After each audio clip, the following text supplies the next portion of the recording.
हम लोग भी भगवान से एक ही प्रार्थना करते हैं कि हे नाथ, हमें इतनी भक्ति प्रदान करिए, हमें इतनी शक्ति प्रदान करिए कि हम आपके विषय में कुछ कह सकें या आपके विषय में हम आपको कुछ सुना सकें। ठाकुर जी का स्वरूप कैसा है? ठाकुर जी आप सबके समक्ष विराजित हैं, आप सब श्रवण देख रहे होंगे। इनकी विशेषता क्या है? इनमें सबसे अधिक विशेषता आपको क्या दिख रही है, जो सबसे पहले आपका ध्यान खींच रही हो? तेरी मोटी मोटी क्या विशेषता है? आपका ध्यान, आप ठाकुर जी का दर्शन करिए, फिर आपको पता चलेगा। एक चीज का ध्यान रखना, इनकी नज़र से आपकी नज़र ना मिलने पाए, नहीं तो फिर तो गड़बड़ हो जाएगा आपके साथ। तेरे मोटी मोटी नैन कजरारे, मैं जाऊं तो पे बलिहारी। तेरे मोटी मोटी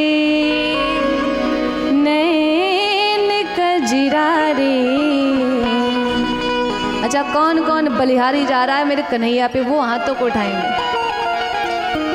किनको भगवान प्यारे लग रहे हैं, किनको कन्हैया का साक्षात दर्शन हो रहा है, वो हाथों को उठाएंगे।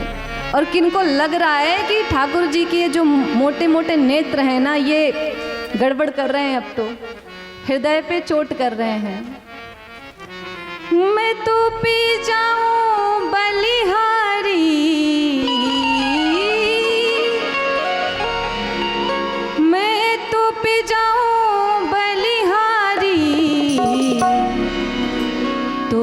जाऊं बलिहारी। इतना करम कर पागल कर दे।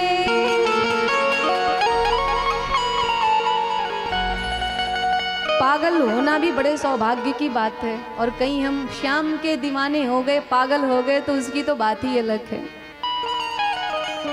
इतना करम कर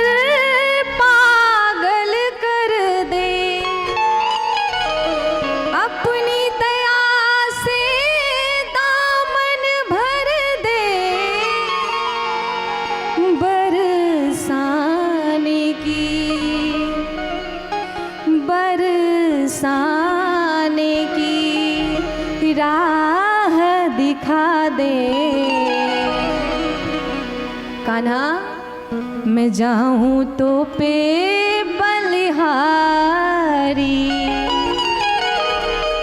तेरे मोटे मोटे नैन कजरारे, जब से मैंने देखा तब से मैं जाऊं तो पे बलिहारी।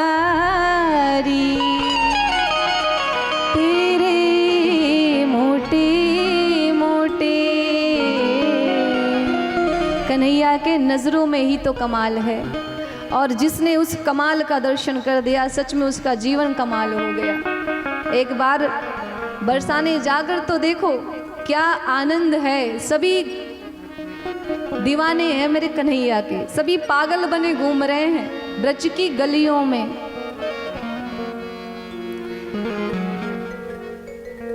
इधर श्री सूत जी महाराज ने सुखदेव जी का ध्यान किया। गुरु जी का ध्यान करते हुए सुखदेव जी के पावन चरित्र को श्रवण कराते हैं, और पावन कथा श्रवण कराते हैं, जिसका नाम है अमर कथा। सुखदेव जी को चरित्र का दर्शन कराते हुए कहते हैं कि बड़े विचित्र संत हैं। संतों में भी संत वास्तविक में कौन है जी? इस संसार में संत तो बहुत सारे हैं, लेकिन वास्तविक स्वरूप में संत की परिभाषा क्या होती है? संत वो नहीं जो अपने ऊपर ध्यान दे। ऐसे ऐसे भी संत हैं जिनको अपने वस्त्रों से बड़ा प्रेम है, वो अपने वस्त्रों पे ही ध्यान देते हैं, अपने श्रृंगार से ही उनको फुर्सत नहीं मिलती, पर वो वास्तव में संत नहीं है। संत वो है जो अपनी मस्ती में मस्त रहे, जिसको अपने वस्त्र स्थिति श्रृंगार से कोई मतलब नहीं, वो अपनी दुनिया में मस्त। सरल शब्द सरल कहने में जितना सरल है उतना ही उसको जीवन में उतारना कठिन। तो शुकदेव जी भगवान इतने विचित्र साधु हैं कि उनका जब दर्शन कराते हैं तो कहते हैं कि 12 वर्ष तक माँ के गर्भ में रहे, पृथ्वी पे ही नहीं आए। क्यों? क्योंकि जब मैं आऊँगा तो मुझे माया जकड़ लेगी, पकड़ लेगी। भगवान ने आके आश्वासन दिया, पिता ने विनती करी तो इस संसार में प्रकट भय और प्रकट हो के सीधे वन को चल पड़ी। इधर कहते हैं कि शुकदेव भगवान का प्राकट्य कैसे हुआ, तो सूत जी दिव्य अमर कथा श्रवण कराते हैं कि एक बार भगवान शिव मैया पार्वती को कथा श्रवण कराए, श्रीमद् भागवत की, जिसे हम अमर कथा के नाम से जानते हैं। तो भगवान शिव ने कहा, भाई कथा में श्रवण तभी कराऊंगा, हमारी एक शर्त है। मैया ने कहा, कैसी शर्त? भगवान शिव ने कहा कि हमारे आपके अतिरिक्त कोई इस स्थान पे और नहीं रहेगा, तभी मैं कथा को श्रवण कराऊंगा। मैया ने कहा ठीक है, और भगवान शिव ने कहा जब तक मैं कथा श्रवण कराऊंगा तब तक आपको हुंकारी देनी पड़ेगी, मुझे पता चले कि आप सुन रहे हो, कथा में सोना नहीं चाहिए। और इसी के लिए भगवान शिव कहते हैं कि जब तक मैं कथा कहूँगा आपको जागना पड़ेगा। मैया ने कहा ठीक। उसी कैलाश पर्वत पे एक शुक पक्षी और पक्षिणी रहा करते थे, जिनके अंडे के स्वरूप में शुकदेव जी भगवान प्रकट भय गोलोक धाम से। श्री राधा रानी के आदेश से शुकदेव भगवान एक अंडे के रूप में कैलाश पे प्रकट हुए पक्षियों और पक्षिणी के द्वारा। एक दिन क्या हुआ, तेज तूफान का झोंका आया, पक्षी और पक्षिणी तो उड़ गए पर वो निर्जीव अंडा वहीं रह गया।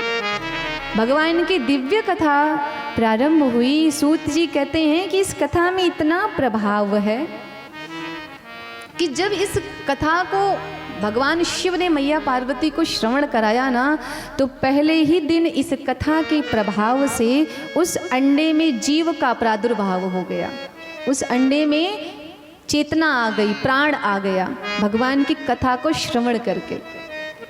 द्वितीय दिन की कथा हुई तो वो अंडा फटा, उसमें से प्यारा सा सुंदर सा एक शुक अर्थात एक तोते का प्राकट्य हुआ। तृतीय दिन की कथा में उस शुक के भीतर बोलने की क्षमता आ गई, जैसे हम और आप बात करते हैं। आपने देखा होगा तोते जो शुक होते हैं, तोता होते हैं, बात बहुत बढ़िया करते हैं उनको अगर सिखाया जाए तो। इसके बाद में शिव जी कथा श्रवण करा रहे थे, लेकिन जब उद्धव जी का प्रसंग आया कि उद्धव जी भगवान कृष्ण को बड़े ज्ञान वैराग्य की बातें बताते हैं और कहते हैं प्रेम का कोई अस्तित्व नहीं है, श्रवण करा ही रहे थे कि मैया पार्वती को नींद आ गई और वो सो गई। अब शुकदेव भगवान ने ये सोचा कि अगर माँ तो सो गई और अब कथा भी ये विश्राम हो जाएगी, भगवान कथा सुनाएंगे नहीं, हुंकारी बंद इधर उधर कथा बंद, तो क्या करें। माँ के स्थान पे शुकदेव भगवान ने स्वयं हुंकारी देना प्रारंभ किया।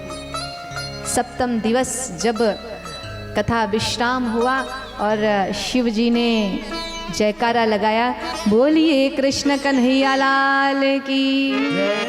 मैया झट से उनकी नींद खुली और कहती हैं प्रभु क्षमा करिएगा, मैं तो सो गई थी। ये जब भगवान कृष्ण उद्धव से मिले तो क्या कहा उनसे, भगवान शिव को क्रोध आया, बोले ये कथा अब तक सुन कौन रहा था जब आप सो रही थी, हुंकारी कौन दिया। तो देखा कि एक छोटा सा शुक है, तोता है, वो बैठ के कथा सुना। भगवान शिव त्रिशूल लेकर के दौड़ पड़े। अब शुकदेव जी भगवान भागे कैलाश से, क्योंकि अब उनको कोई मार नहीं सकता, क्योंकि वो अमर हो चुके हैं। उन्होंने अमर कथा अर्थात श्रीमद् भागवत कथा का रस स्वादन कर लिया है। शुकदेव जी महाराज व्यास जी महाराज की कुटिया में पहुंचे, जिसका नाम है साम्याप्रास।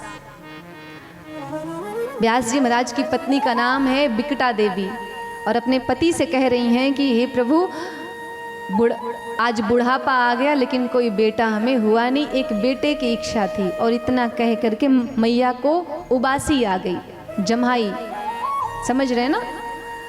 और जैसे ही माँ ने मुंह खोला, उधर से शुकदेव भगवान भयभीत हो के भागते आ रहे थे, पीछे शिवजी लगे थे त्रिशूल लेकर के। भगवान शुकदेव को मार्ग मिला और मुख के मार्ग से भगवान जा कर के गर्भ में स्थापित हो गए। 12 वर्ष बीत गया। एक दिन मैया कहती हैं व्यास भगवान से कि प्रभु मुझे ऐसा लगता है जैसे मेरे गर्भ से घंटे घड़ियाल की आवाज़ें आती हैं। गर्भ में कितना कष्ट होता है जीव को, ये हम कल्पना भी नहीं कर सकते।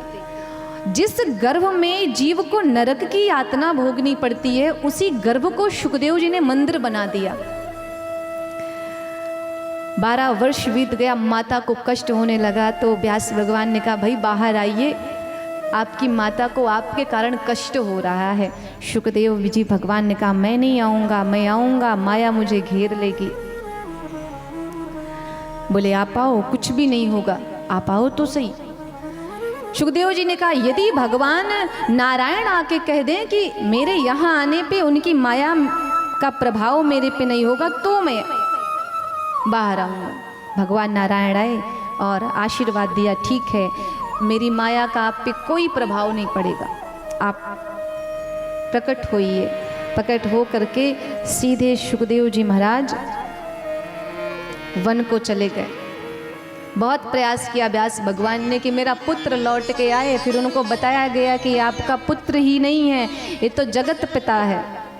ना जाने कितनी बार ये आपके पुत्र बन के आए और ना जाने कितनी बार आप इनके पुत्र बन के आए, तो ये केवल आपके पुत्र नहीं हैं, वो परमहंस हैं, उन्हें संसार से कोई लेना देना नहीं है। शुकदेव जी भगवान तो इतने विचित्र संत हैं, इतने विचित्र साधु हैं कि उन्हें तो स्त्री पुरुष का भेद ही नहीं पता, कौन स्त्री है कौन पुरुष उनको इतना भी नहीं पता, मस्त हैं अपने जीवन में।